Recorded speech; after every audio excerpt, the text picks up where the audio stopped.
মামা এখন আহে না রে, আজকে মনে হয় দেখতে পারবো না। বন্ধু আইবা আইবা, চিন্তা করিস না। ভাই আসসালামু আলাইকুম। ওয়ালাইকুম সালাম। কিছু ভাই কিছু কইবা? ভাই আসলে আপনারা তো প্রতিদিন আমার বাসার সামনে সকাল থেকে রাত পর্যন্ত আড্ডা দেন, আমায় পাঠাইছে আপনাকে একটু ডাক দেন নি। এ বেটা তোরা যে এলাকার ভিতরে বাড়ি করছো, আমরা কিন্তু করতাম চান্দা নিছি। এই বেটা আমরা এলাকাতে আছি দেখি তো তোরা শান্তিতে আসোস। আরে ভাই এত কথা বাদ দেন, আপনারা কালকে থেকে আমার বাসার সামনে আর আড্ডা দিবেন না। তুই দেখ না কথা কর।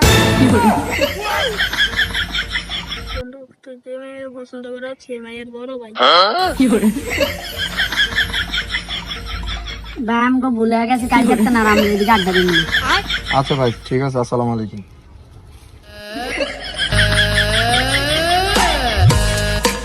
ভাই এদিকে আয়েন। কি ভাই? ভাই তোমার জন্য আমি এতক্ষণ এত কথা কইছি, মনে কষ্ট নিও না। ধরো এগুলা দিয়ে চা নাস্তা খাও।